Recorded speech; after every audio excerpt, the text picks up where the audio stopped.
Olá, seja muito bem-vindo ao canal Dados nas Alturas. No vídeo de hoje eu vou apresentar o Auto Machine Learning. E para quem não conhece o Auto Machine Learning, basicamente é um componente dentro da camada de Machine Learning da plataforma Databricks, onde você pode criar modelos preditivos de forma automatizada. Então ele automatiza algumas tarefas do processo de Machine Learning. Então eu vou mostrar para vocês como isso funciona. O AutoML, basicamente, ele funciona tanto para resolver problemas, você pode utilizá-lo para resolver problemas de classificação, como, por exemplo, um problema de fraude, né? Criar um modelo que vai identificar se a transação é fraudulenta ou não, onde eu estou classificando entre fraude e não fraude. Ele pode ser usado também para endereçar problemas de regressão. Então, quando você quer prever um valor numérico, imagina que você queira prever qual que vai ser o limite ideal de crédito para um cliente. Ou ele também pode ser usado para resolver problemas de forecast, principalmente quando você tem séries temporais. Você quer, por exemplo, saber qual que vai ser, quais serão as vendas dos próximos, né, nos próximos 3, 4, 6 meses, ou qual quantidade de estoque que você precisa reservar para os próximos meses. Então, nesse sentido, você pode utilizar aí os modelos de forecast. No vídeo de hoje, eu vou apresentar um pouco sobre a questão da classificação. Então, nós vamos criar um modelo de classificação com o AutoML. Então vamos lá. Aqui nós já temos a interface principal da plataforma Databricks e eu estou usando esse novo menu, né? Então se você vier aqui no Disable New UI, ou no seu caso, se não tiver habilitado esse novo menu, vai aparecer uma opção Enable, né? Habilitar a nova interface gráfica. Você clica aqui e aí vai aparecer um menuzinho igual esse meu aqui, tá? Então, basicamente, o que que a gente precisa? Primeira coisa, importar a base de dados caso você não tenha essa base de dados ainda disponível no seu ambiente. Bom, então vamos lá. A gente precisa clicar aqui em Data Ingestion, aqui embaixo. Se não estiver aparecendo é porque o menu ele está. Só precisa clicar aqui em Data Engineering, aí já vai aparecer as opções. Você clica em Data Ingestion e aí você vai clicar aqui, ó, criar ou modificar uma tabela.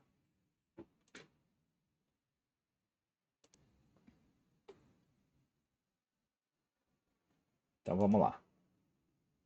E aqui está a minha tabela, é o famoso dataset Iris, né, onde a gente tem três tipos de planta, e aí basicamente o que esse modelo vai aprender, né, a tarefa desse modelo de classificação vai ser aprender qual que é a característica de cada uma dessas plantas de acordo com as variáveis que informam ali, né, qual que é o tamanho da pétala, etc, etc, e outras, entre outras características da planta, da flor, né. E basicamente o modelo vai aprender isso porque se chegar uma nova planta ali com determinadas características, ele vai conseguir, né, classificar, vai conseguir estimar ali, ou, no caso, classificar, prever, né, se ela é da categoria A, B, C. Se ela é íris, né? Se ela é, enfim, ele vai conseguir fazer a previsão.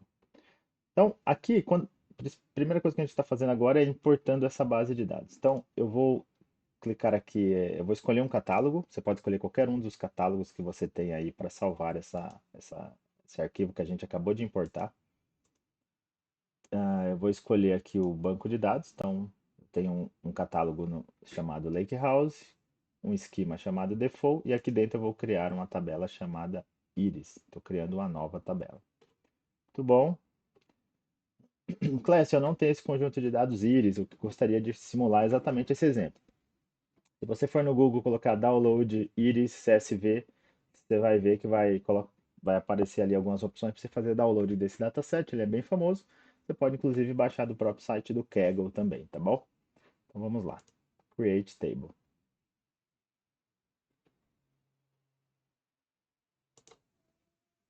Bom, após alguns segundos, a nossa tabela terá sido criada e nós teremos aqui, então, e inclusive ela já vai aparecer aqui pra gente.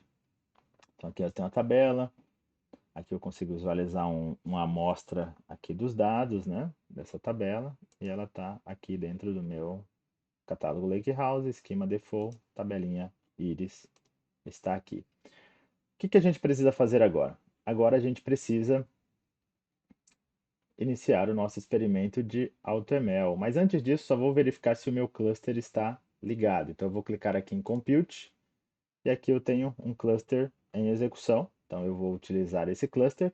Lembrando que para rodar no experimento de AutoML, você precisa de um cluster com runtime ML, tá? Não se esqueça disso.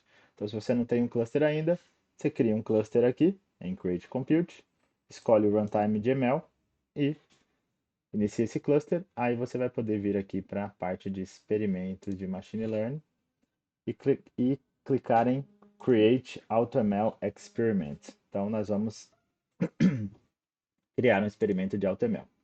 O nosso cluster vai aparecer na lista. Lembrando, só aparece na lista se o runtime for de ML e for acima do runtime 9. Ideal é que você pegue os últimos runtimes, ó, porque você vê que foram adicionadas diversas features em runtimes específicos, né? Então, o meu aqui é o 13. Selecionei o cluster, ele vai pedir para eu escolher o problema. Qual problema você quer resolver? Um problema de classificação, de regressão ou de forecast? Vamos resolver um problema de classificação. Onde está o seu dataset, né? O dataset de treino. No meu caso, está no catálogo Lakehouse, esquema default, dataset Iris. Aqui, então, eu vou selecionar quais os campos, né? Quais as variáveis que eu quero que o meu modelo considere. Então, eu vou excluir o ID. E eu quero que o meu modelo considere todas essas variáveis aqui com características das plantas e eu preciso escolher uma variável que diz qual que é o nome da planta, né? Então, no caso aqui, espécies. Não o nome, né? Qual que é a espécie. E a partir daí, a gente já pode selecionar aqui as opções avançadas, onde eu posso escolher qual é a métrica que eu quero que ele use para avaliar qual que é o melhor modelo. Eu vou escolher A ou C. Quais frameworks que eu quero que ele use no treinamento e eu vou considerar aqui, né, vou falar para ele utilizar no máximo 5 minutos para esse treinamento. Beleza? Se eu tivesse uma variável de tempo aqui na minha base, eu poderia informar também, por quê? Nesse contexto aqui, ele ia, no momento de quebrar o dado em dado de treino, dado de validação e de teste, ele considera esse aspecto temporal. Ele treina com dados um pouquinho mais antigos, imagina que depois ele, para validação, ele pega o dado um pouco mais recente e assim por diante. Então, não é obrigado colocar, mas é interessante colocar. No caso de classificação binária, você poderia informar a variável qual que seria a label positiva aqui. Mas no nosso caso, a gente está fazendo uma classificação com múltiplas classes. E aí eu vou clicar em Start AutoML. Lembrando que esse processo ele leva um tempo, né? Então eu pedi para ele processar em 5 minutos, então ele vai levar ali 5 minutos para processar. Então eu vou pausar o vídeo e já volto na sequência quando finalizar o processamento. Bom, o experimento terminou aqui a execução, né? O AutoML terminou a execução. A gente pode clicar aqui nesse refresh, a gente já vai ver que vai aparecer a lista de modelos aqui embaixo dos modelos treinados. Então eu vou clicar aqui esse quadradinho e ele já maximiza a tela para mim. Então aqui, deixa eu só tirar aqui algumas colunas. E aqui a gente já consegue visualizar um pouco melhor. Ops. Legal. Ok. Então, aqui, por exemplo, a gente tem aqui o algoritmo que foi utilizado, né? Então, regressão logística, random forest, XGBoost, ele utiliza vários, tá?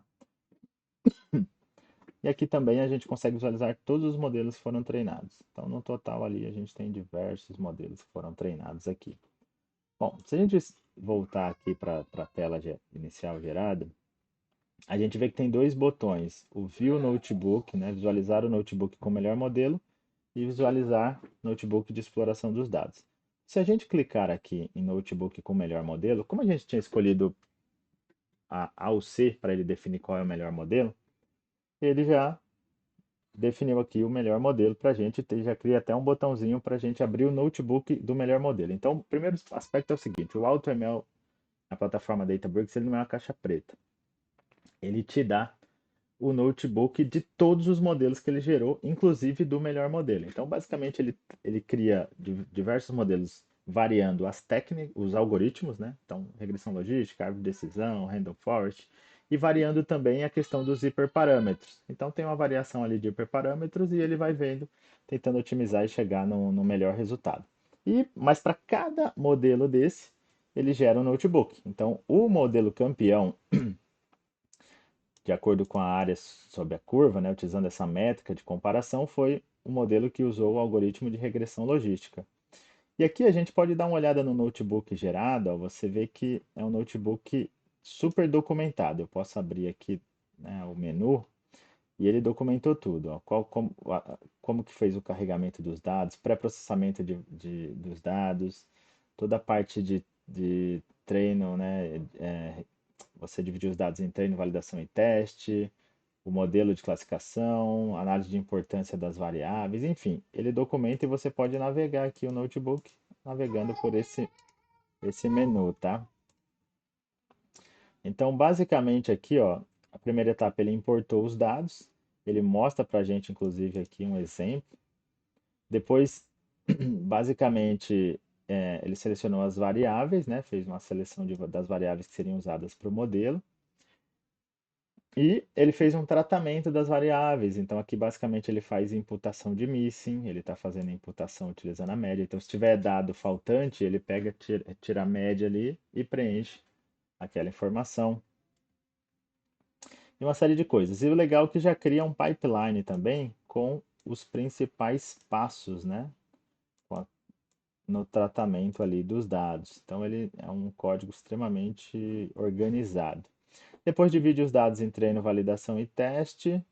E a partir daí, importa aqui o modelo, a scikit-learn, a parte de regressão logística, importa o MLflow também, para fazer toda a parte de documentação, o HyperOpt, e basicamente treina aqui o modelo, utilizando não só o, e utilizando inclusive o HyperOpt, né? Então aqui ele já te dá, né, o, o notebook com o melhor modelo. Do melhor modelo, né? O notebook foi gerado para o melhor modelo. Se a gente voltar aqui em experimentos, a gente vê que ele também gera um notebook de exploração de dados. Isso aqui é bem legal porque basicamente ele faz uma análise exploratória ali dos dados, né? Ele te mostra as distribuições de cada uma das variáveis, ó. Ele, né, você consegue comparar aqui variáveis para ver se tem, enfim, algum tipo de correlação, associação. E você consegue ter essa análise e o AutoML ele já gera para você automaticamente. Outra coisa legal é o seguinte, você consegue, né, é possível você comparar modelos. Então eu poderia pegar, por exemplo, aqui esse modelo de regressão logística e comparar com o modelo de Random Forest. Posso selecionar os dois e clicar aqui em comparar. Então, no momento que eu faço isso, ele coloca lado a lado os modelos. Eu poderia comparar os hiperparâmetros, apesar que eles, né, como são algoritmos diferentes, acaba tendo alguns hiperparâmetros diferentes. Mas também faz sentido eu comparar as métricas, né? E eu posso clicar aqui só para comparar todas as métricas que são diferentes ali. E aqui ele me mostra, né? Qual que foi a acurácia em teste do meu modelo 1, do meu modelo 2, enfim. Aqui a gente consegue visualizar exatamente qual que foi o Run ID de cada um, né?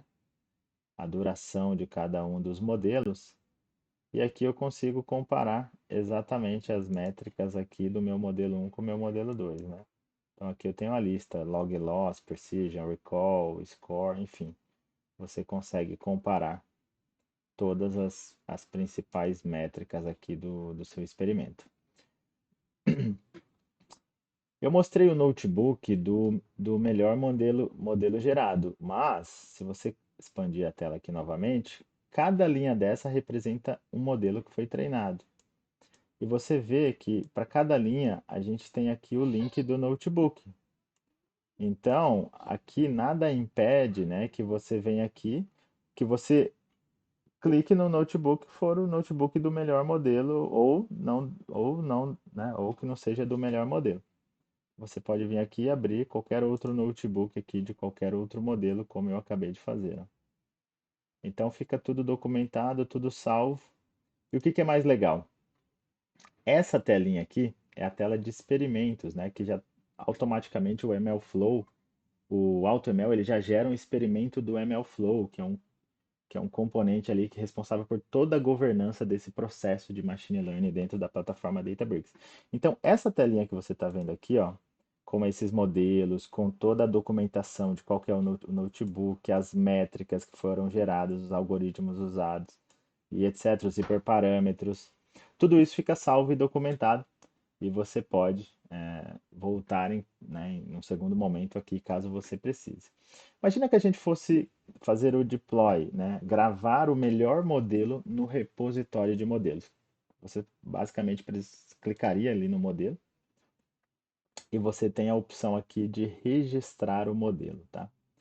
O que que é legal também do AutoML? Quando você cria ali, né, quando ele cria os modelos, ele já salva, ele documenta esses modelos. Então aqui, ó, junto com o modelo, ele gerou a matriz de confusão, né, a curva Precision Recall, enfim, ele gerou diversas visualizações, diversos gráficos com informações sobre o modelo.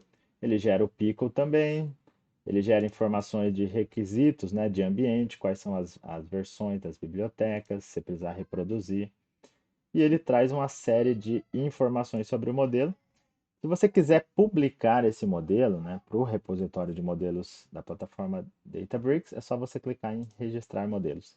Isso é um assunto de um próximo, né, de um vídeo posterior, mas basicamente com isso a gente encerra aqui o nosso vídeo falando sobre AutoML para modelos de classificação. Eu vou mostrar também depois, num próximo vídeo, como que você faz esse mesmo processo utilizando, por exemplo, Python, indo lá no notebook e disparando o AutoML, principalmente se você quiser automatizar, muitas vezes você não quer, porque via interface você precisa ir lá e clicar, mas Class, eu gostaria de entender como que daria, como que a gente poderia automatizar esse processo do AutoML. Então eu vou mostrar isso também em algum dos próximos vídeos, tá? Muito obrigado pela audiência.